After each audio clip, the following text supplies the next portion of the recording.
सी हमारे पास एक साड़ी नहीं है, या परेशानी नहीं, यह तो आम बात है। अब परेशानी तो क्या आगे सुनो, हमारे पास एक साड़ी नहीं है और अलमारी में साड़ी रख भी जगह नहीं है।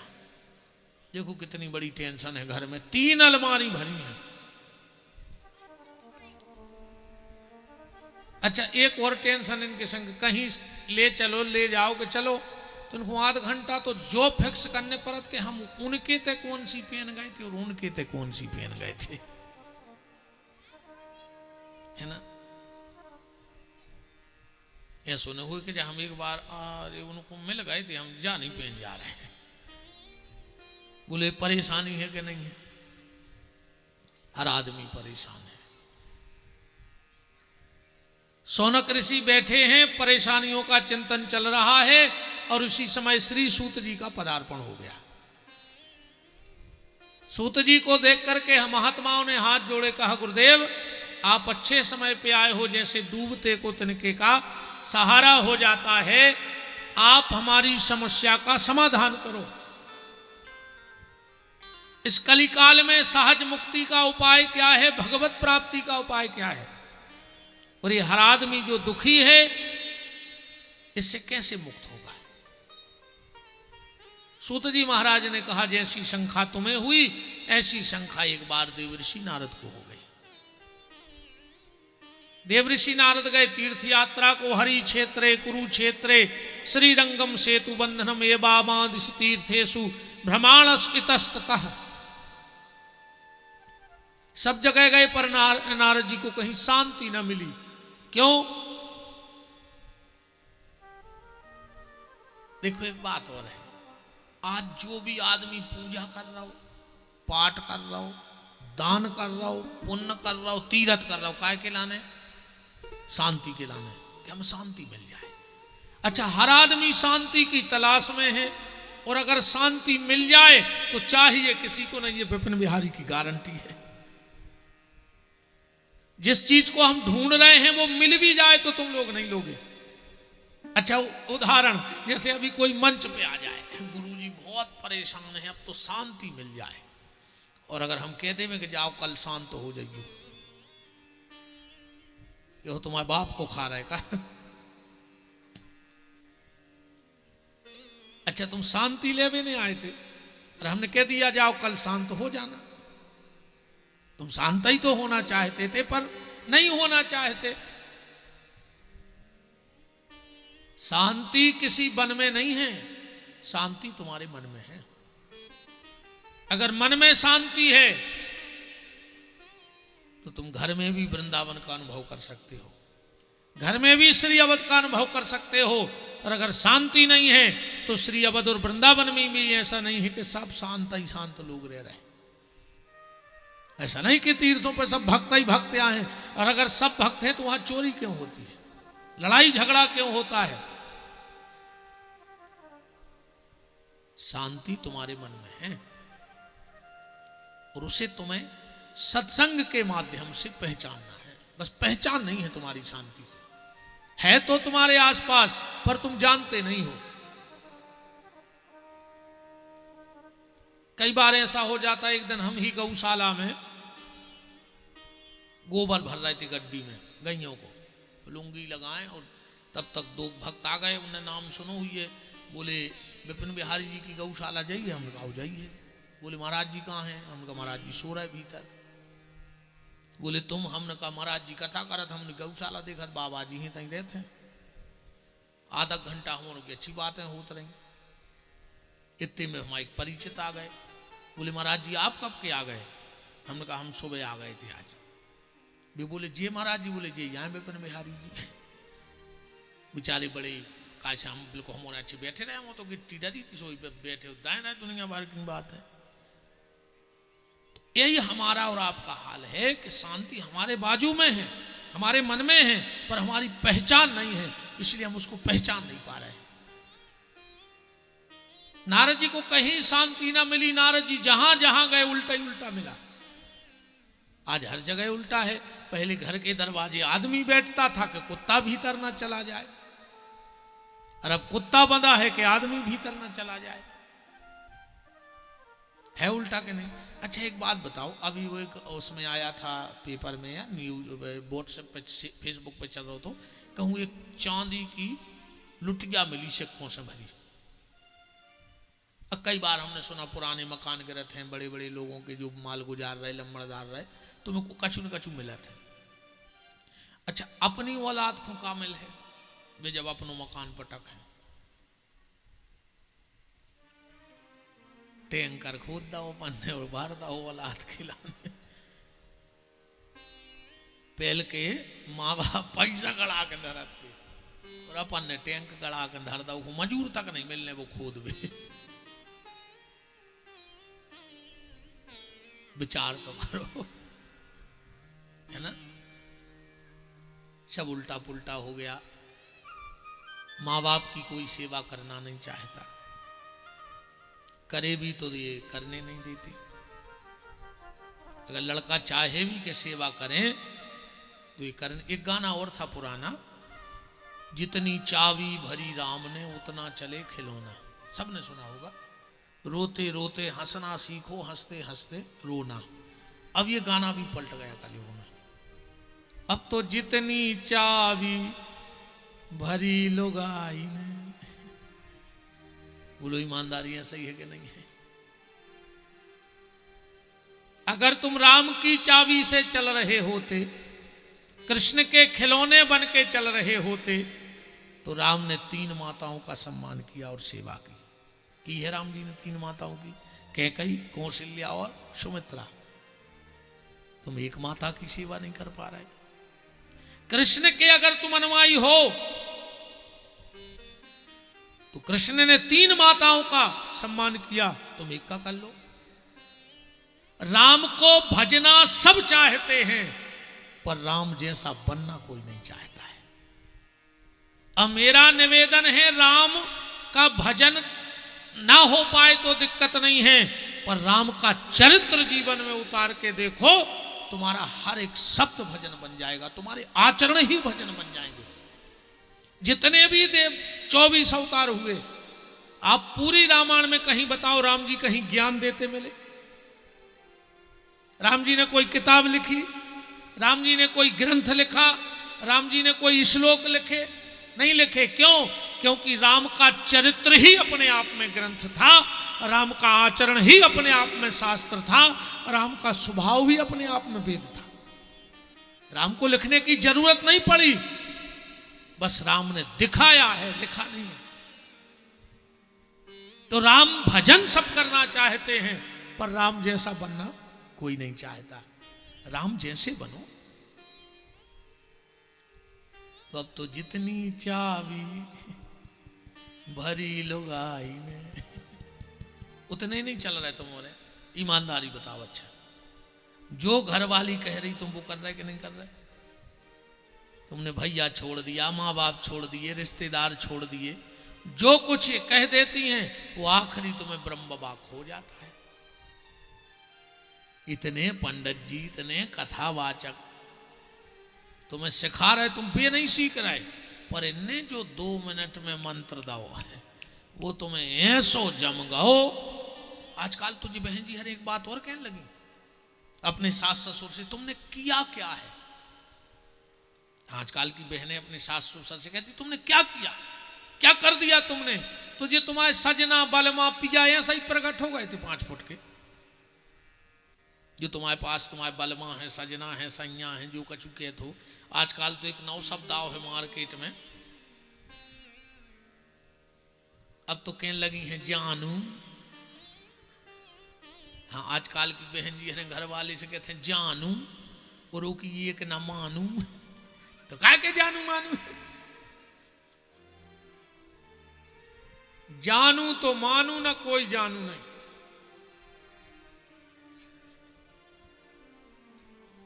सास ससुर से कहती तुम्हारा कर्तव्य था, तुम्हें इतना भी ज्ञान है कि कर्तव्य होता है, तो तुम्हारे मान के चलो सास ससुर का कर्तव्य था, तो तुम्हारा अब कोई कर्तव्य नहीं है।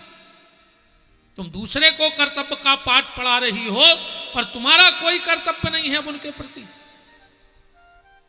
बूढ़े सास ससुर के प्रति कोई कर्तव्य नहीं बचा तुम्हारा, तुम उनको कर्तव्य सिखा रही हो। दुनिया में मत भटको, तुम्हारे घर में सब है। सारे तीरथ अगर बूढ़े सास ससुर हैं तो सारे तीरथ तुम्हारे घर में हैं, वरना मर जाइयो तुम कौन तीरथ में मर हो कीड़ाई पर के। तुम भागवत खा ले, रामायण खा ले, पूरी घोर घोर मन मर हो कीड़ा पर के। अरे आज का चुके नहीं गए फेल होते नहीं, खबर नहीं देती आए, हमें क्या करें, वो तो हम बहुत गुस्सा आ जाते। आओ नहीं आने हो सुने अज्जू, हमें अब ये को भी डर नहीं बचोगे, को आ रहा हो को नहीं आ रहा हो। अब जी ने तो फंसा ही गए 2-3 जने, दुबे जी, गांधी जी और श्रीवास्तव जी, जी कहाँ भाग रहे हैं। 6 जने जी होगा और 1 से प्रसाद भैया कहाँ भागे। 7 हो गए, वो भगवान को 7 हो जाए जो खेल होगा हो। बता अच्छा तुम्हारे कहाँ भागो, अब तुम्हारे भगा ही नहीं सका, इतना ही बचे रे में 8-10 जी हमारे संग सो भीड़ सी दिखाता ही दे। जब भी बिल्कुल पक्की राखियो, सुनवे की दम हो तो पंडाल में आइयो ना, कल से एक नहीं आइयो। हाँ बिल्कुल, अगर सुनवे की दम हुए तो आइयो ना, बिल्कुल परेशान नहीं चिकाए हो तो गर्मी में लपटे खा रही है, इसी में सो कूलर चलाओ, घरे बैठो। कथा से अगर सुधर सको तो आओ, कुछ ले जा सको तो आओ, वरना कोई मतलब नहीं है। माँ बाप का सम्मान नहीं है, गैया की हालत खराब है, वो भैया से सबसे बड़ा दुश्मन मान बैठो आज को आदमी। सबसे बड़ा दुश्मन मान लिया उसने अपने सगे भाई को, क्योंकि कान तो तुमने भरे ना, ऐसे कान भरे हैं। हमारे एक हाथ जोड़ के निवेदन है, बहन हरो भैया हरो, मोह को जहर अगर कोई दे दे हो तो वो ही मार है, जे को जहर पी है। मुंह से गया जहर भीतर जाता है तो वो व्यक्ति अकेला मरता है, पर अगर कानों के द्वारा जहर दे दिया जाए वाणी का, तो वो पूरे परिवार को लेकर को, समाज को, राष्ट्र को तक नष्ट कर देगा। इसलिए मुंह का जहर दे देना, पर किसी के प्रति कान में जहर मत देना। आज लोग मुंह का जहर नहीं दे रहे, पहले अपन सुनते उनको जहर दे दो, उनको जहर दे दो। अब जब घट आदमी खुद खा ले वे इच्छा अलग है, अपन उनने जहर खा कर सुसाइड कर ली, लेकिन अब अपन जानी सुन रहा है कि किसी ने किसी को जहर दिया। पहले बहुत चलत तो, जो चलत तो क्या यार उनके रिश्तेदार ने जहर मिला कछु दे दो या जो, क्योंकि अब मुंह का जहर देना बंद है। आज का आदमी कानों में जहर भर रहा है, और बड़ी से बड़ी संस्था, बड़े से बड़ा ट्रस्ट, बड़ा से बड़ा परिवार, बड़े से बड़ा समाज इसलिए टूट जाता है क्योंकि ट्रस्ट में, समाज में, परिवार में आज काम करने वाले कम और कान भरने वाले ज्यादा रह रहे हैं। चाहे ट्रस्ट हो, कुछ भी हो, जहां कान भरने वाले ज्यादा होंगे और काम करने वाले कम होंगे, वो ज्यादा देर न परिवार चलेगा, न ट्रस्ट चलेगा, न कमेटी चलेगी और न प्रेम व्यवहार चलेगा।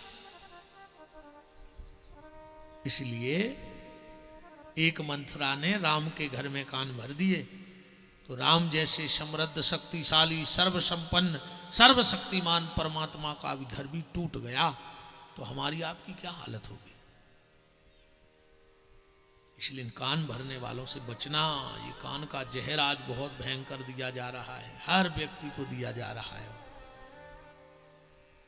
और ऐसा नस नस में फैल गया है ये कान का जहर कि ना जाने अब इसके दुष्परिणाम क्या होने वाले हैं, तो भगवान जाने।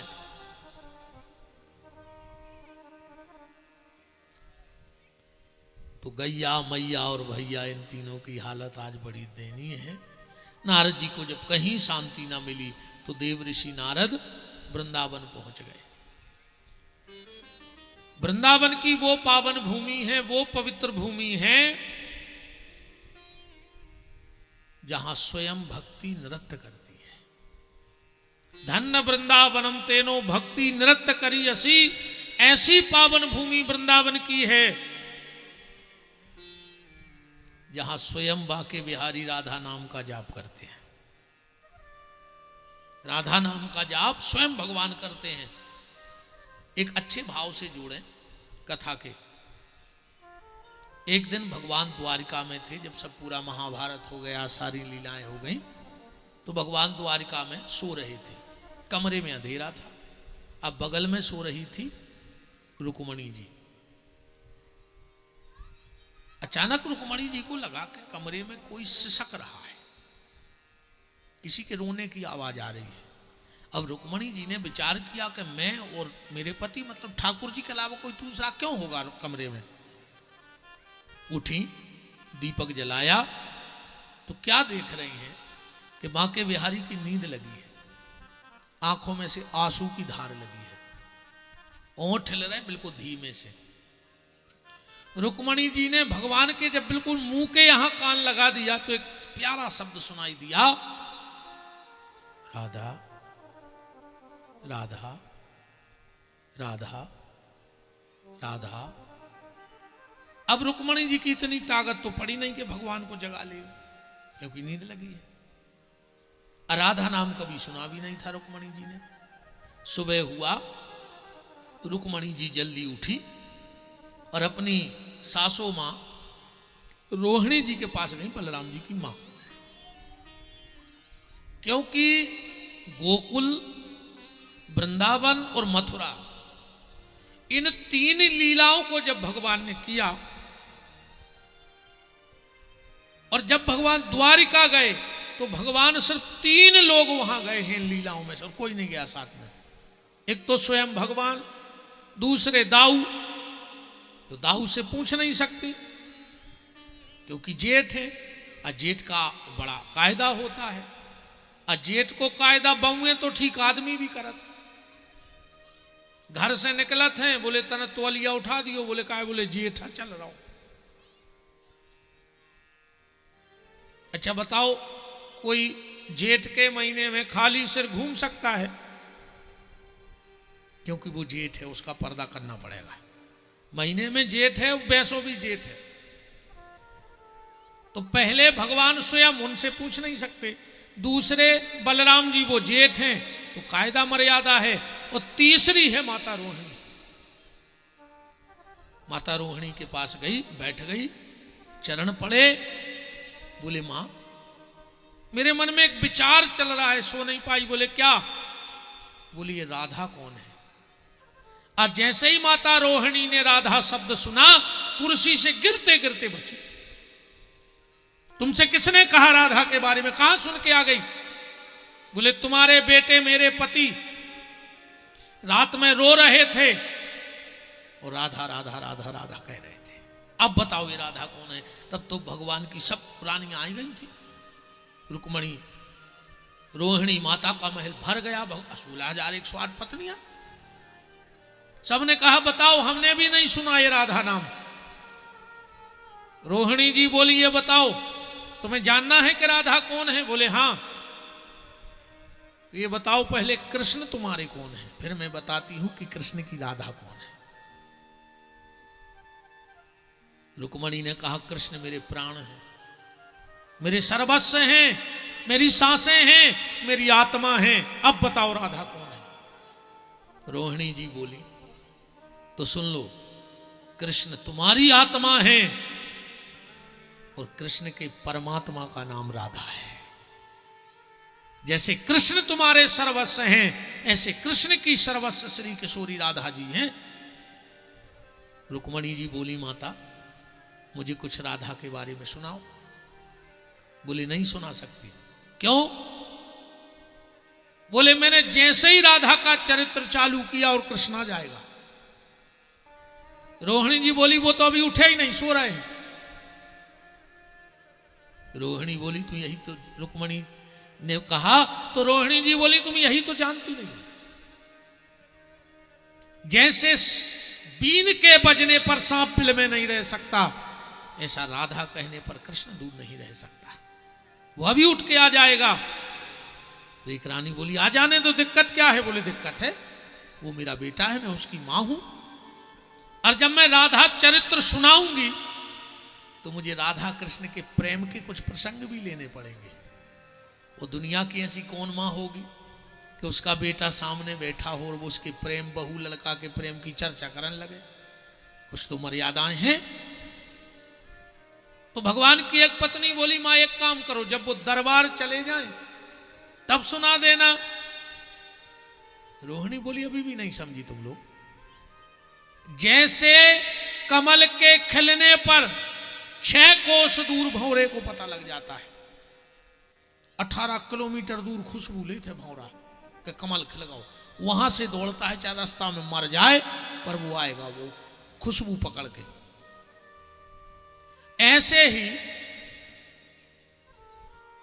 दुनिया के किसी कोने में राधा कह दो तो कृष्ण आ जाएगा। और आप लोग गाती भी हो, राधे राधे रटो चले आएंगे बिहारी, राधे राधे रटो चले आएंगे बिहारी, आएंगे बिहारी चले आएंगे बिहारी, आएंगे बिहारी चले आएंगे बिहारी। ताली सेवा करते हुए मीठी मीठी, आएंगे बिहारी चले आएंगे बिहारी, आएंगे बिहारी चले आएंगे बिहारी। राधे राधे राधे राधे रटो चले आएंगे बिहारी, राधे राधे रटो चले आएंगे बिहारी। हरि बोल।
दुनिया के किसी छोर पे अगर कोई राधा कह दे तो कृष्ण वहां पहुंच जाता है। तो बोले राधा की कथा नहीं हो सकती। रोहिणी जी बोली एक शर्त पे हो सकती है, अगर कोई कृष्ण को महल में ना आने दे तो वो मेरे सामने भर न आए तो मैं सुनाती रहूंगी। अब सबने विचार किया भगवान का घर, भगवान को कौन भीतर नहीं आने दे सकता। बोले पूरी द्वारका में एक पावरफुल है कृष्ण से भी ज्यादा, उसका हुक्म चलता है वहां पर, उसके आदेश का कोई उल्लंघन कर नहीं सकता। बोले कौन? बोले भगवान की लाडली प्यारी बहन सुभद्रा, अगर वो चाहे तो भीतर नहीं आएंगे भगवान। सारी भाभियां पहुंची सुभद्रा दीदी के महल, कहा जीजी आज तुमसे बड़ा जरूरी काम है। बताओ भाभी, तुमको चौकीदार बनना है, बन जाऊंगी। दरवाजे पे खड़ा होना है, बोले हो जाऊंगी। कोई अंदर ना आ पाए, नहीं आएगा। अच्छा, जैसे दाऊ और भैया आ जाए तो उनको तो भीतर आ जाने देंगे? अरे भगवान की पत्नियां बोली कि जी जी वही तो भीतर ना आए, इसलिए तो तुम्हें बना रहे हैं चौकीदार। वो भर भीतर ना आ जाए इसलिए तुम्हें खड़ा कर रहे हैं। मानो कि हमारे, अरे चलो भाभी ठीक है, तुम्हारे लिए ये भी है। भैया नहीं आएगा भीतर, ना दाऊ आएगा ना कन्हैया आएगा, भैया। भगवान तैयार हुए और सभा में चले गए।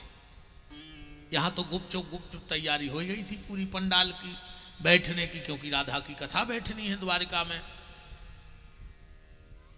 माता रोहिणी कुर्सी पर बैठी, ऐसे ही सब गोपी भाव में सब बैठे हैं।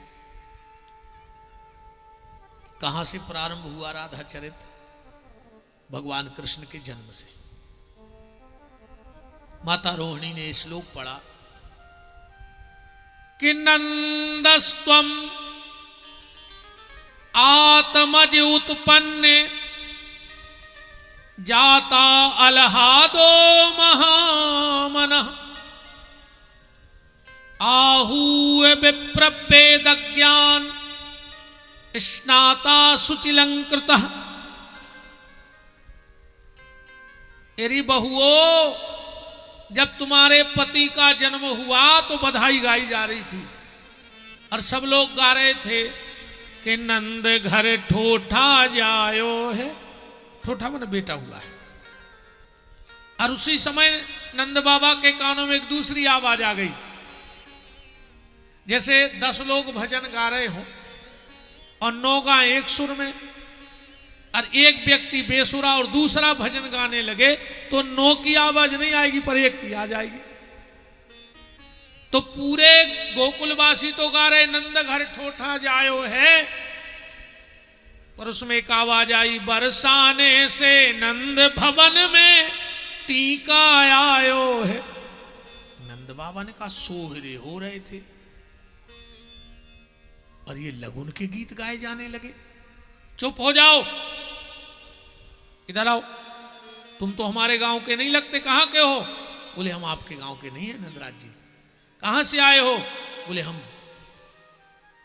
बरसाने से आए हैं, वृषभानु जी ने भेजा है। ये क्या गा रहे हो? आओ जरा बाहर आओ। नंद बाबा को बाहर ले गए। फल फूल की टोकनी, हीरे मोती जवाहरात के ढेर थालों में सज। ये क्या है? बोले तुम्हारे कन्हैया का टीका है, तिलक लाए हैं, सगाई करने आए हैं। नंद बाबा बोले दारी के अब नाल छेदन भाव नहीं है, शोर में से बाहर नहीं आओ, हमरों ने अब देखो नहीं है, अब तुम टीका लेके आ गए। बरसाने से जो ग्वाल आए थे आंखों में आंसू भर के बोले बाबा हमारे महाराज बरसुभान जी ने कहा है कि नंद के छोरे को कोई और तिलक कर दे, उसके पहले अपन तिलक कर दो, अपना दामाद बन जाए। अब ये चर्चा कहां हो रही है? द्वारिका में। भगवान कहां बैठे हैं? सिंहासन पे, आसन पे, सभा में। अब भगवान बैठे बैठे मुस्कुरा रहे। बलराम जी बोले क्यों कन्हैया, किन ख्यालों में खोए हो? बैठे बैठे मुस्कुरा रहे हो आज? भगवान बोले दाऊ कहीं राधा जी की कथा हो रही है। बलराम जी बोले चुप करो, 24 घंटा राधा राधा राधा, काम में मन लगाओ, कहीं कोई कथा नहीं हो रही। डांट दिया दाऊ ने। पर भगवान तो कान कहां लगाए हैं? महलों में। माता रोहिणी बोली कि सुनोरी, ए बहुओ, तेरा जो पति बहुत दिमागदार बना घूमता है ना, सारी दुनिया को नचाता है अपनी बुद्धि से, पर जब ये राधा के सामने गया तो इसकी बुद्धि काम नहीं की। क्या बात कर रही हो? हमारे पति को जो स्वयं बुद्धि हैं, जो स्वयं सिद्धि हैं, सर्वेश्वर हैं। अरे रोहिणी जी बोली तुम राधा को जानती नहीं हो, तुम अभी राधा को जानती नहीं हो।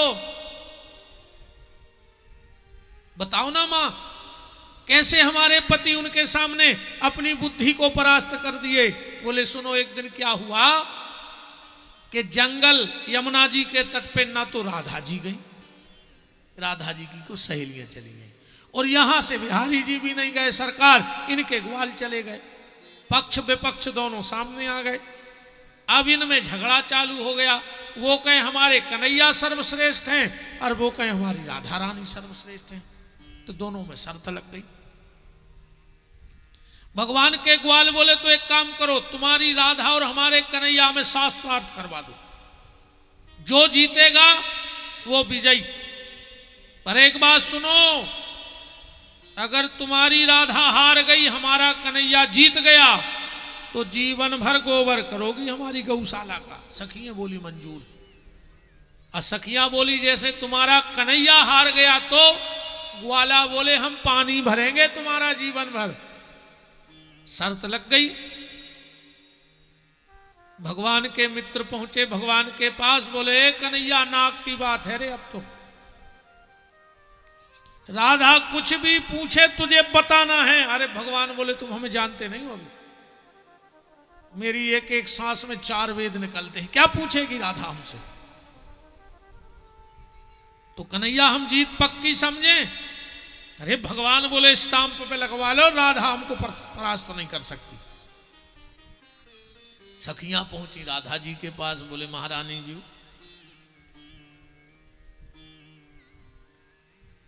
हमारी नाक का सवाल है, कुछ ऐसा पूछना उन कान्हा से कि वो जवाब ना दे पाए।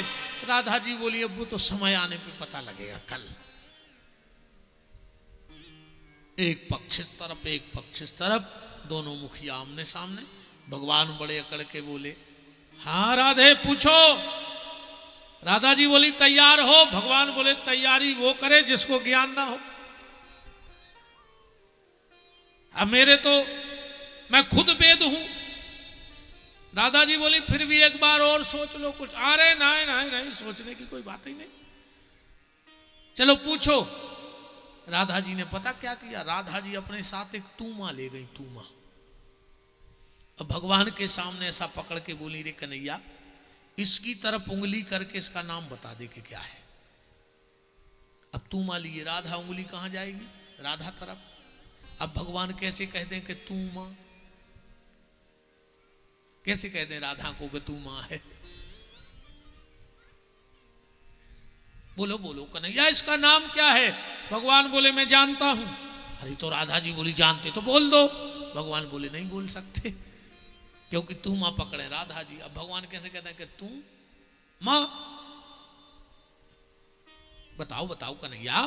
अरे भगवान बोले हम जानते हैं, हम लिख के दे सकते हैं।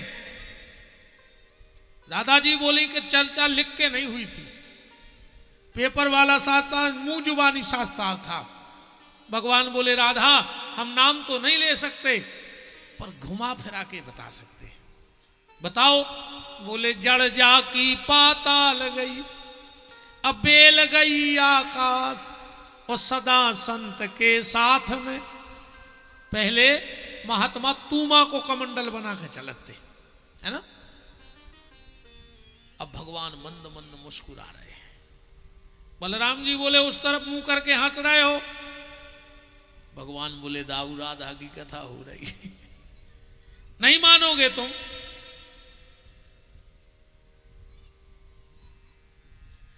यहां कथा बदली। माता रोहिणी बोली कि हे बहुओ, देख लिया तेरे पति की बुद्धि राधा के सामने काम नहीं करी, पर राधा कम प्रेम नहीं करती तेरे पति से। इतना प्रेम करती है, इतना प्रेम करती है कि प्रेम भी आके चरणों में गिर पड़े। राधा के प्रेम के सामने प्रेम भी आके नतमस्तक हो जाए। प्रेम पे भी अगर राधा की नजर पड़ जाए तो प्रेम अपने आप को धन समझ लेगा। सुनाओ ना मां, कितना प्रेम करती थी राधा जी।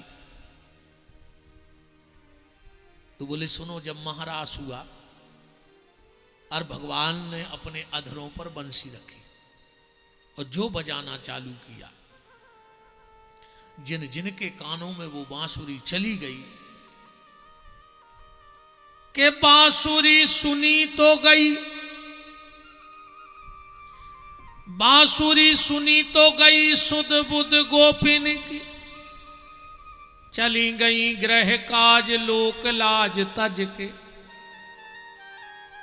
केस खुले बांधे नहीं बसन बसाए नहीं, वो ध्यान कहां था कि वो जाती सज धज के, गऊ का दोहन छोड़ा किसी ने भोजन छोड़ा, किसी ने शयन छोड़ा गई भग भग के, वो कामनी के काम काम काम न जगाई श्याम, वो छोड़े आई काम आज बांसुरी के बज के, संसार के सारे काम छोड़ के आ गई, सब इकट्ठी हो गई। घड़ी पहले छेने बेने टिकियां गिनत बीती, के घड़ी पहले छेने बेने टिकियां गिनत बीती, समय प्रतीक्षा को न कटत कटाएरी, जमुना के तीरे नीरे नैनन में नीर सखी फेरते अधीर को धीर न बंधाएरी, परदानी पूनम की निस पथ भूली लेवे, बढ़ने को नाम चंद्र घटत ही जाएरी, और शुक्ल पक्ष कृष्ण पक्ष काहू से न काम हमें, और मूर पक्ष बारो मोरे पक्ष में न आएरी। सब आ गई। भगवान ने देखा कि राधा नहीं आई। किसी ने राधा से कहा राधा आज सब गई है, तुम नहीं गई? राधा बोली उसने मुझे बुलाया नहीं। किसी ने कहा उन्होंने तो सबको बुलाया। राधा बोली मैं सब में थोड़ी हूं, मेरी गिनती सब में थोड़ी लगती है। बोले फिर? कि सब में पर सबसे अलग मन की दशा छुपाए, ओ बोराई सी राधिका न बोले न बतराए। भगवान समझ गए कि राधा ऐसे नहीं आएगी, तो भगवान ने मुरली में राधा को बुलाया। मादक मुरली छेड़ के मोहन रहो बुलाए, और राधा रानी की दशा फिर कानों बरनी जाए। भगवान ने बांसुरी में बुलाया, राधा राधा राधा राधा राधा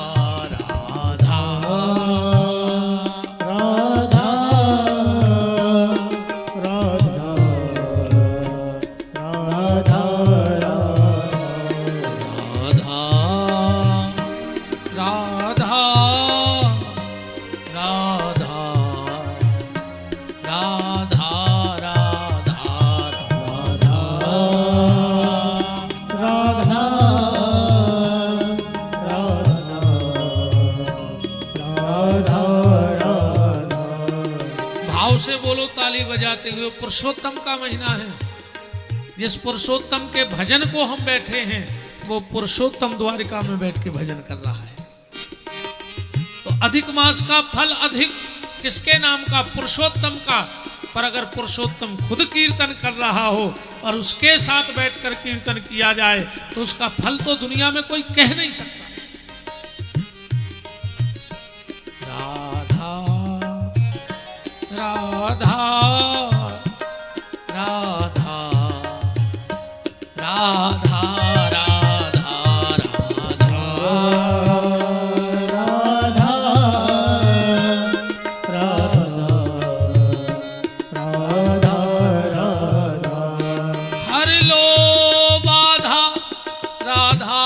राधा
प्यारी राधा, मेरी राधा प्यारी राधा, जप लो राधा कट है बाधा, जप लो राधा कट है बाधा, जप लो राधा कट है बाधा, जप लो राधा कट है बाधा,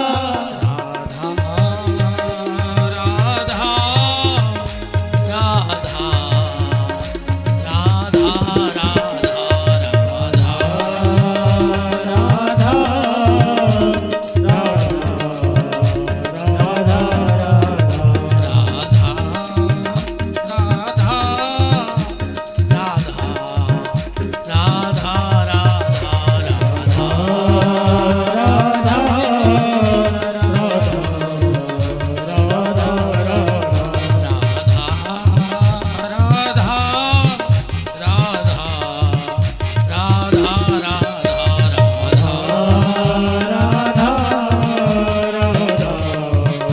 राधा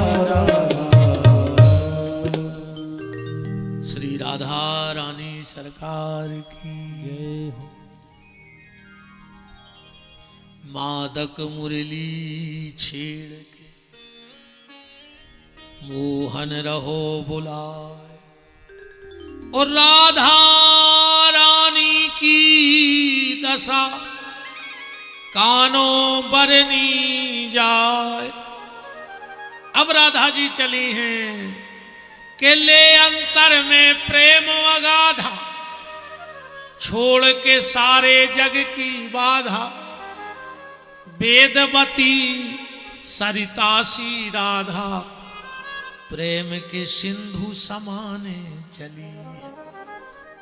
और आए झेंझाबाद के झोंके, अब विषधर राह भले ही रोके, पर कृष्ण की जोगन कृष्ण की होके प्रीत की रीत निभाने चली। जो राधा जी पहुंची और भगवान ने देखा कि सब गोपियां आ गई हैं जमुना जी के तट पर, तो भगवान बोले तुम लोगों को शर्म नहीं है?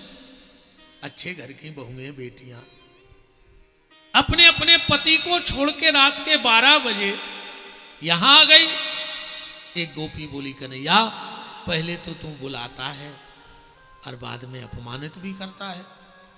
भगवान बोले मैं कब गया तुम्हारे यहां बुलाने, कोई मैंने न्योता दिया? गोपी बोली कन्हैया जब तू बांसुरी बजाता है तो घर में चैन नहीं पड़ता है। भगवान बोले अच्छा तो अब हम बांसुरी बजाना भी बंद कर दें? राधा जी बोली रुक जाओ, इनसे बाद में बात होगी। तो पहले किससे बात होगी? राधा जी बोली इस बांसुरी से। राधा जी पास में आई, बोले बांसुरी एक बात बता, बैरन ना तू सोती है और ना हम लोगों को सोने देती है। रात भर बजती है तो हम लोग मछली जैसे तड़पते हैं। अच्छा एक बात बता। बांसुरी बोली पूछो। तुझ में ऐसा कौन सा गुण है जो ये कन्हैया तुझे 24 घंटे मुंह से लगा के रखता है और हम लोगों से मुंह लग के बात नहीं करना चाहता?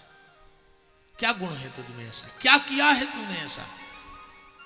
बांसुरी बोली राधा तू जानना चाहती हो कि मुझ में गुण कौन सा है जो कन्हैया मुझे 1 मिनट नहीं छोड़ता? हां आज वही गुण जानना है मुझे। बता दूं? अरे बताओ ना। बांसुरी बोली तो सुनो राधा, मुझ में सबसे बड़ा गुण ये है जिसलिए कन्हैया मुझे छोड़ता नहीं है। मुझ में सबसे बड़ा गुण ये है कि मुझ में कोई गुण ही नहीं है। सबसे बड़ा गुण क्या है? मुझ में कोई गुण नहीं है। अच्छा बांसुरी में क्या है बताओ? सूखा बांस है ना, खोखला, उसमें कोई तार वार फिट होते नहीं, कोई मशीन लगती नहीं और ऊपर से 7 छेद और हो जाते हैं। होते हैं कि नहीं होते? क्या होता बांसुरी में? वास्तव में